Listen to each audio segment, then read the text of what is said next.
Salmo de número 29, a gente vai fazer a leitura de todo o texto. Faria a leitura, a palavra de Deus nos diz: Deem ao Senhor, ó filhos de Deus, deem ao Senhor glória e força. Deem ao Senhor a glória devida ao seu nome. Adorem o Senhor na beleza da sua santidade. Ouve-se a voz do Senhor sobre as águas, o Deus da glória troveja, o Senhor está sobre as muitas águas. A voz do Senhor é poderosa, a voz do Senhor é cheia de majestade. A voz do Senhor quebra os cedros, sim, o Senhor despedaça os cedros do Líbano. Ele faz o Líbano saltar como um bezerro e o monte Hermon pular como um boi selvagem. A voz do Senhor produz chamas de fogo. A voz do Senhor faz tremer o deserto. O Senhor faz tremer o deserto de Cádiz. A voz do Senhor faz dar cria às corças e desnuda os bosques. No seu templo todos dizem, glória. O Senhor governa os dilúvios. Como rei, o Senhor governa para sempre. O Senhor dá força ao seu povo e o Senhor abençoa ao seu povo com paz. Vamos orar? Senhor, nós queremos te agradecer, ó Deus, mais uma noite que o Senhor nos dá a oportunidade de ouvir e aprender da tua palavra.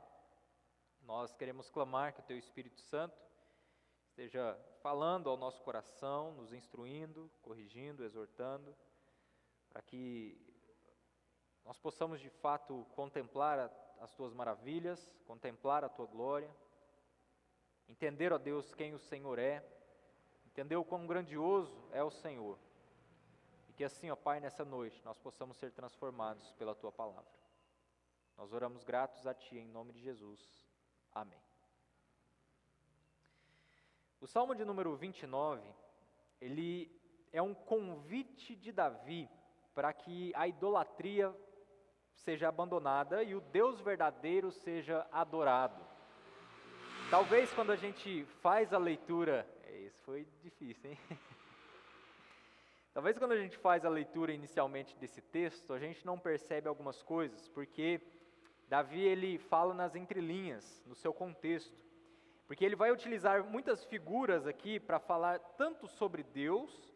A gente vê, por exemplo, o Salmo fazendo afirmações sobre a voz do Senhor, quanto também a gente vê ele falando sobre algumas nações, mencionando alguns aspectos específicos de algumas nações, que denotam para nós, quando a gente faz a leitura geral aqui do texto, que de fato ele estava lidando com a idolatria, mas principalmente enfatizando o fato de que nós devemos buscar ao Senhor, devemos adorar ao Senhor. E por isso ele inicia o Salmo com esse chamado para adoração, e nos versos em diante, ele demonstra a força de Deus, o poder de Deus, em como Deus domina e governa todas as coisas apenas com a sua voz, apenas com a sua palavra. E ele encerra dizendo que Deus, ele é aquele que dá força ao seu povo.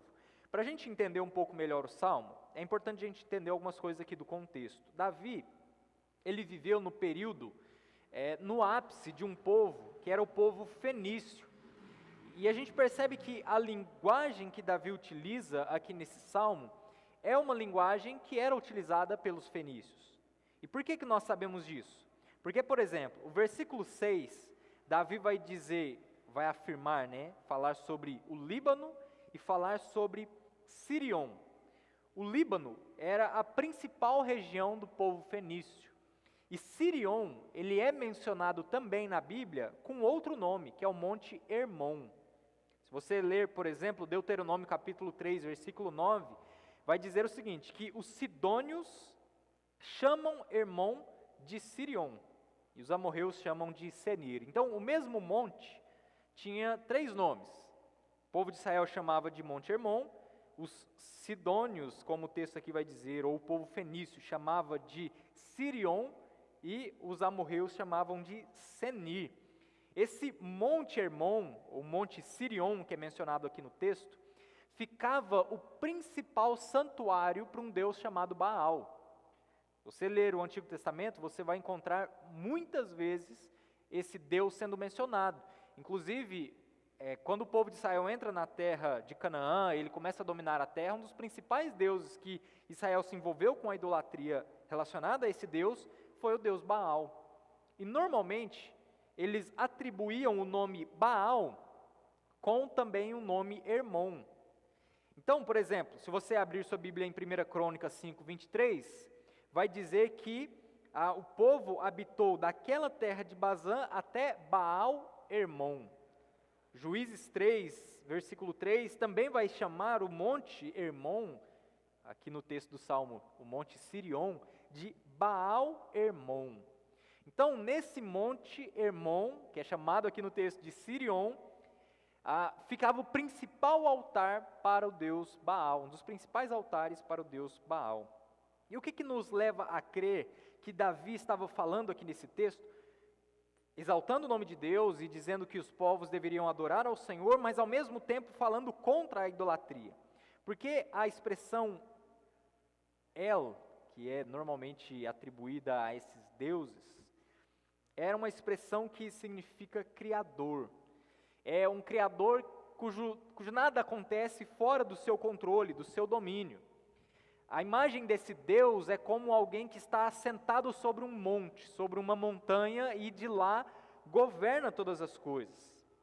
Nós temos outros deuses também que eram comuns ali naquele tempo, não só Baal, que era chamado de o Deus, ou considerado o Deus das tempestades e o Deus das montanhas, mas temos também outra deusa chamada Astarote, que era a deusa do mar, dos rebanhos, das colheitas. Então, quando a gente entende esse contexto histórico, a gente percebe que a linguagem que Davi está utilizando em todo esse texto é uma linguagem que, de alguma forma, demonstra o poder criador de Deus, demonstra que Deus governa sobre todas as coisas, mas também é uma linguagem na qual ele está rebaixando esses outros deuses.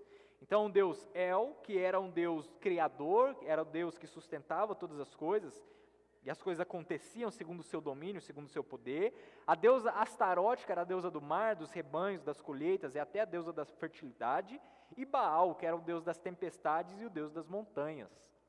Davi, ele utiliza a linguagem, uma certa linguagem, dizendo que o Deus que ele servia, o Deus que os povos deveriam reverenciar, Jeová, e aqui eu vou usar essa expressão Jeová porque é mais fácil para a gente entender. Então, o Deus Jeová era aquele que estava sobre tudo.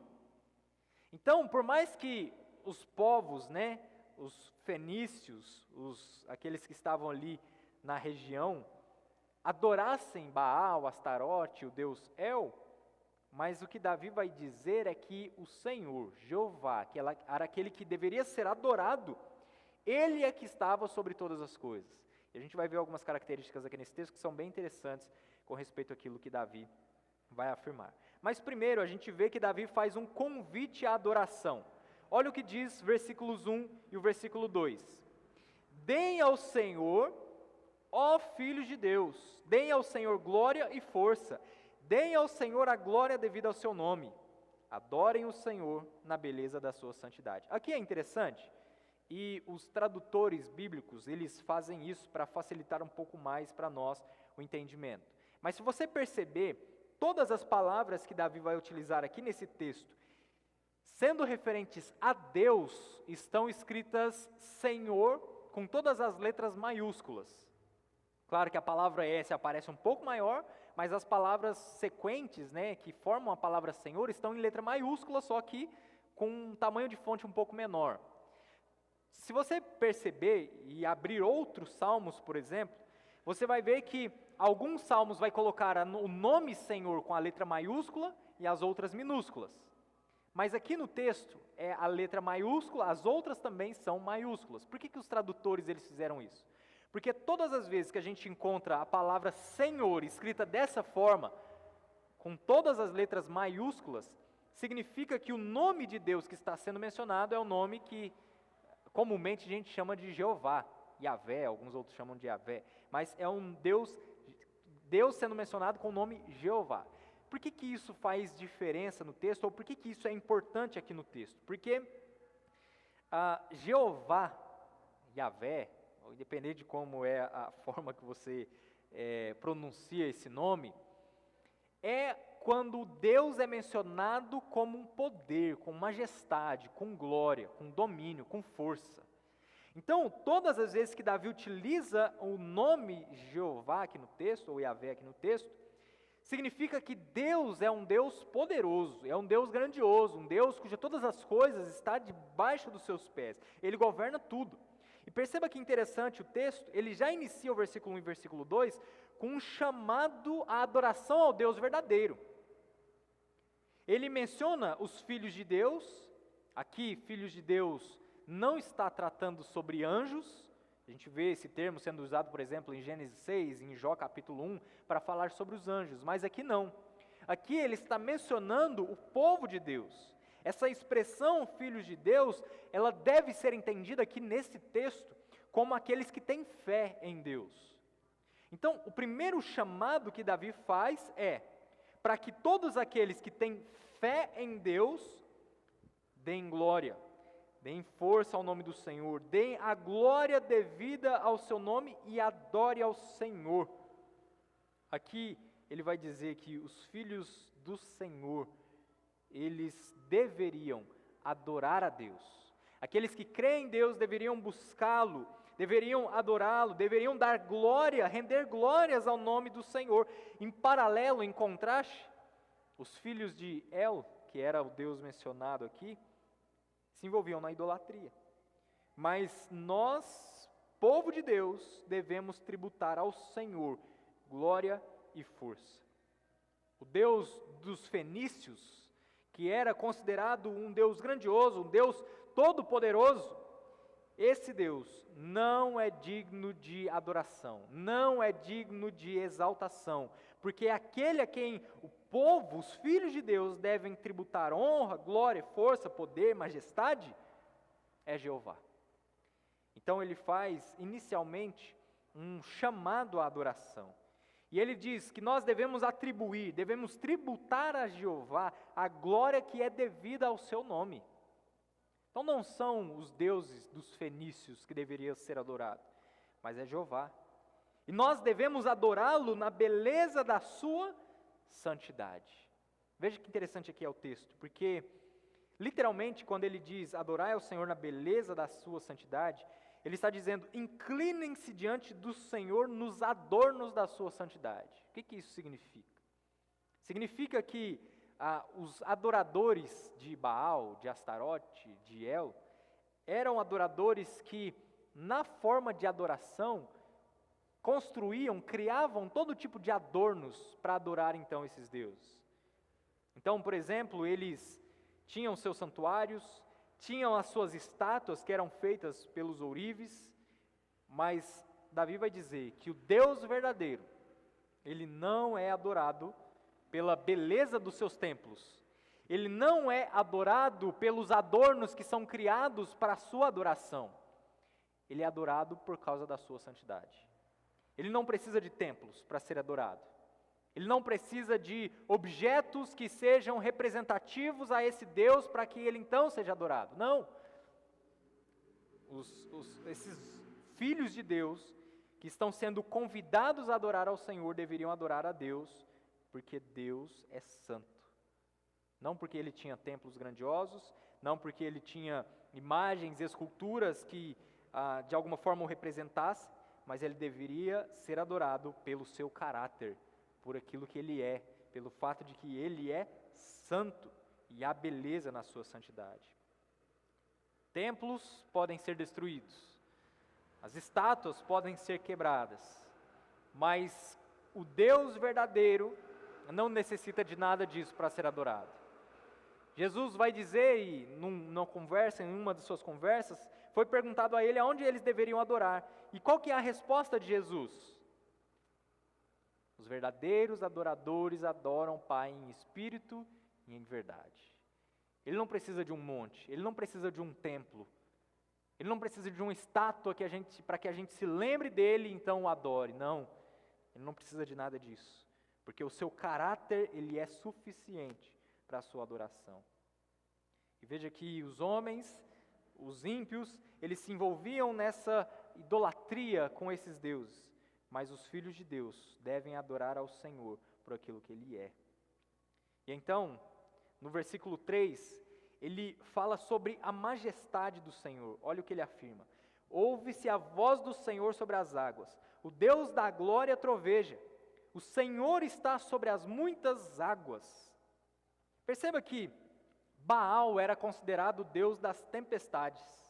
Mas olha o que o texto está dizendo. Que o Senhor está acima, Ele está sobre as muitas águas.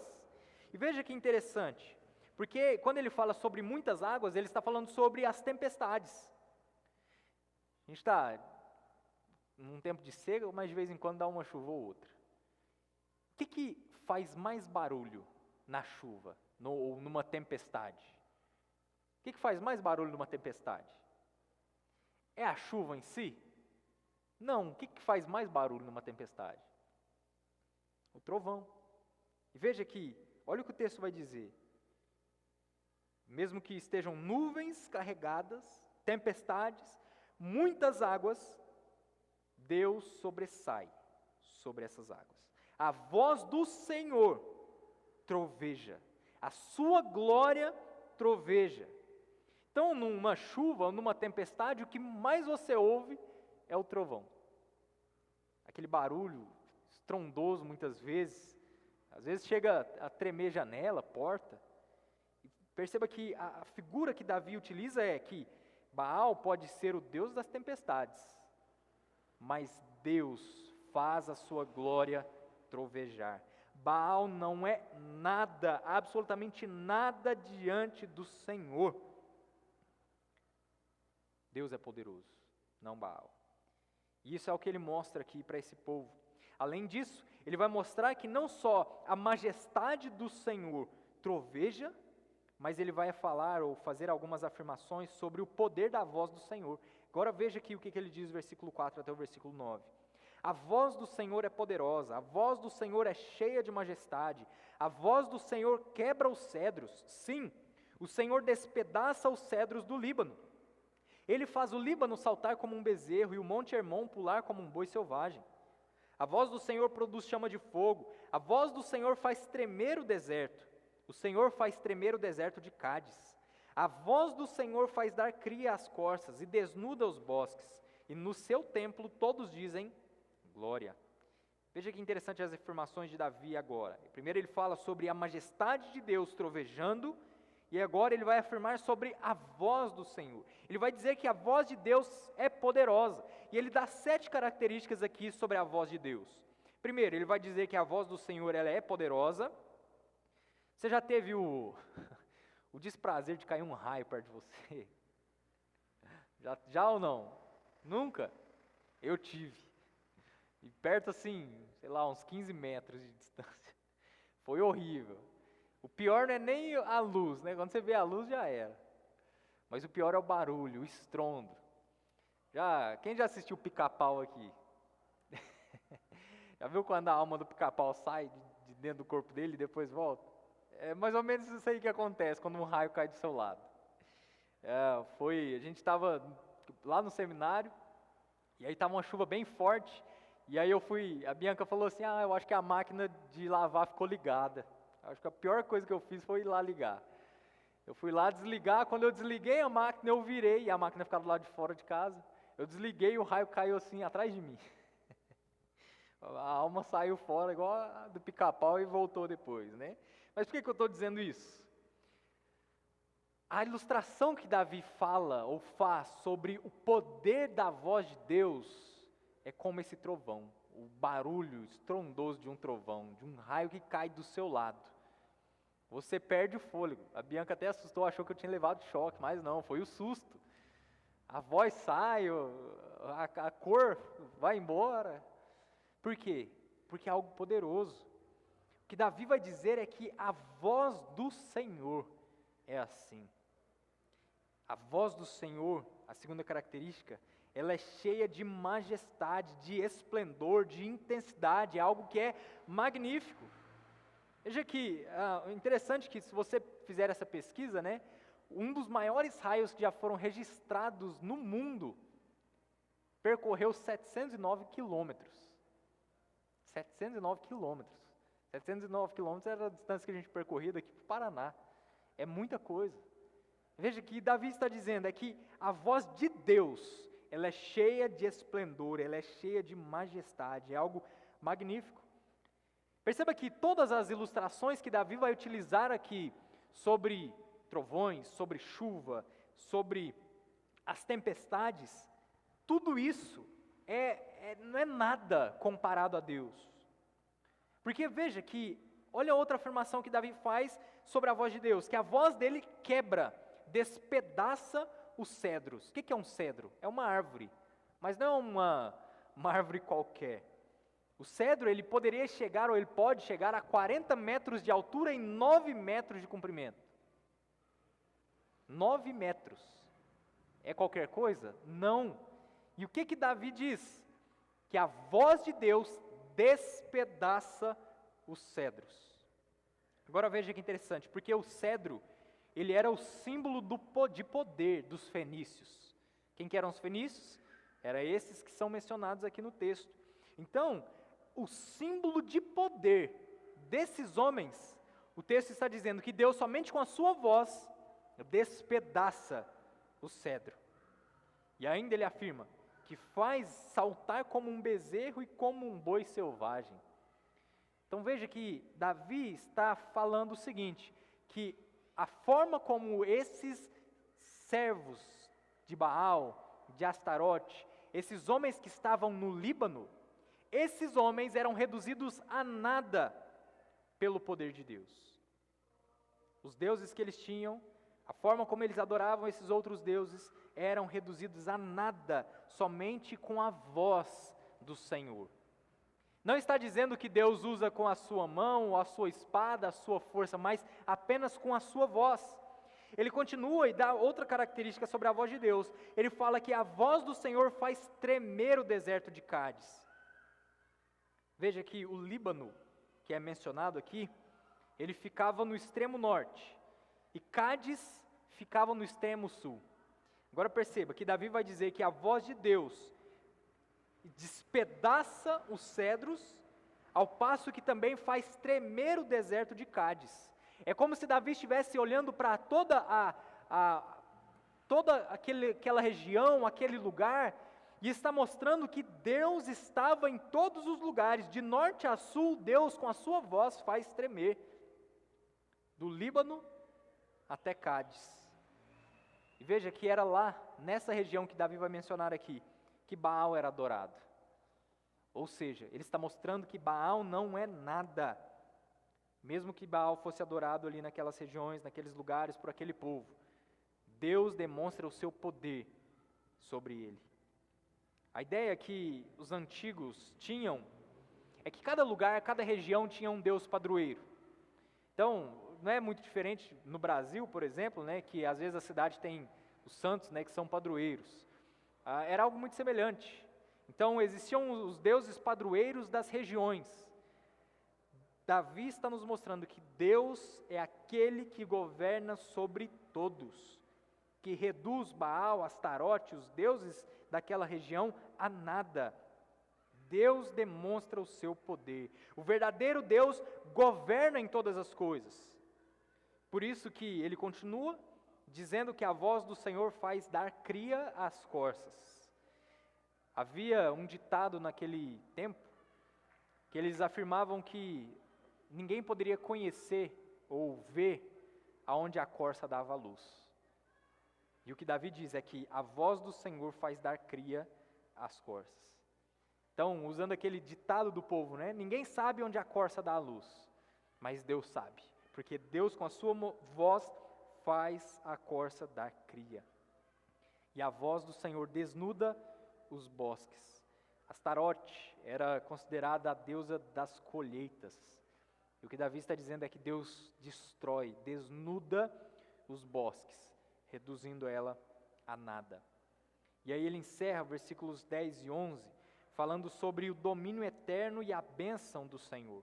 Veja o que o texto nos diz, versículos 10 e 11. O Senhor governa os dilúvios, como rei o Senhor governa para sempre. O Senhor dá força ao seu povo, o Senhor abençoa o seu povo com paz. O governo de Deus é eterno. Deus preside os dilúvios. Deus habita, Deus permanece, Deus se assenta, Deus governa. Isso é o que Davi está ensinando aqui. Deus é aquele que está assentado sobre as alturas e que domina sobre tudo e sobre todos. Por mais que o homem tenha seus deuses, por mais que o homem adore os seus deuses, tenha os seus deuses como prata, ouro, barro, fazem esculturas, fazem imagens, têm os seus templos, Deus, o verdadeiro Deus, Jeová, é aquele que governa sobre todas as coisas e ele não precisa de absolutamente nada disso para ser adorado, porque ele é adorado na beleza da sua santidade. Então Deus governa sobre tudo, sobre todos, e Deus assiste o seu povo. Ele dá força, ele abençoa com paz. Assim como ele tem todo o poder e toda a força, ele concede também força ao seu povo. Como que Deus é apresentado então nesse salmo? Vou citar aqui algumas coisas que nós podemos ver aqui no texto. Deus é apresentado como Criador, como aquele que mantém todas as coisas, como aquele que está adornado de santidade, como poderoso, como aquele que tem toda a força, que domina sobre todos os deuses, que conhece aquilo que é escondido, aquele cuja criação lhe rende glória, nos mostra que o seu governo é eterno, que ele fortalece o seu povo e que ele abençoa o seu povo com paz.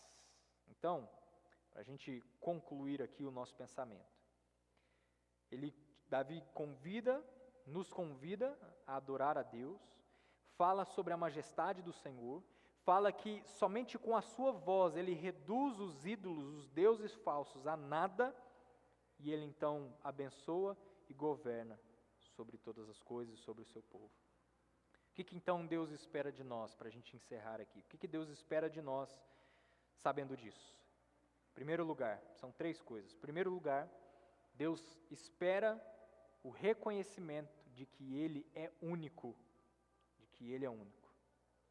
Não existe Baal, não existe Astarote, não existe qualquer outro Deus. O Senhor mesmo afirma: não tenha outro Deus diante de mim. O que Davi está ensinando para o povo é que eles abandonassem a idolatria, que aquelas nações abandonassem os seus deuses, porque eles não eram nada. Mas nós também devemos abandonar a idolatria, as idolatrias do nosso coração. Muitas coisas tomam o lugar de Deus na nossa vida. Muitas vezes o trabalho, a família, os prazeres, os hobbies, as nossas buscas, os nossos desejos, os nossos planos, os nossos projetos, tudo isso pode se tornar deuses para nós. Tudo isso pode se tornar ídolos dentro do nosso coração. O que Deus espera de nós é o reconhecimento de que Ele é único e deve ser único na nossa vida. Jesus, por exemplo, vai dizer que nós não podemos ter 2 senhores, nós vamos amar um e desprezar o outro. Ninguém pode, aí Jesus diz, ninguém pode servir a Deus e às riquezas, mas isso se aplica a qualquer coisa que tira o lugar de Deus no nosso coração. Se nós colocamos algo no lugar de Deus, isso significa que nós estamos nos envolvendo com idolatria. E o que o Deus espera de nós é que nós venhamos reconhecer que Ele é único. Segundo lugar, Deus espera que nós reconheçamos que Ele é poderoso. Veja o que Davi vai dizer aqui, que apenas com a sua voz Deus faz tudo isso. Apenas com a sua voz. A Bíblia diz que Deus falou e as coisas vieram à existência. Deus criou tudo a partir da sua palavra. Não fala que Deus pegou em martelo, em machado e criou o universo. Ele apenas com a sua voz falou e as coisas vieram à existência. Deus espera que a gente reconheça que Ele é todo-poderoso. Irmãos, se Deus só com a palavra fez todas as coisas, tudo que existe nesse universo, nessa criação, Deus também pode fazer muitas coisas pelo seu povo. E por isso, por último lugar, nós devemos buscar a força e paz no Senhor. Não nas coisas do mundo, não nos prazeres do mundo. A paz que nós temos, o prazer que nós temos não está nas circunstâncias. Não é porque tudo está bem que então eu estou em paz, eu estou alegre. Não. Deus quer que a gente reconheça que se Ele é todo-poderoso e se Ele é único, o nosso coração também deve depositar a nossa confiança, a nossa paz nele, porque Ele é a nossa força e Ele é a nossa paz. No Senhor nós podemos encontrar a satisfação verdadeira. Que nós possamos cada vez mais crer nisso, buscar ao Senhor, para que então a Sua palavra nos transforme e nós possamos servi-lo, colocá-lo em primeiro lugar no nosso coração. Vamos orar. Senhor, nós queremos te agradecer pela Tua palavra, queremos pedir que o Teu Espírito Santo venha nos ajudar, venha nos socorrer, venha quebrantar o nosso coração na nossa idolatria, nas nossas buscas por prazeres aqui nesse mundo, que aquilo que nos afasta do Senhor, nós possamos tirar, Deus, da nossa vida. Nos quebrante, Pai, e nos ajude a viver em fidelidade diante da Tua palavra. Nós oramos a Ti gratos, no nome do nosso Senhor Jesus. Amém.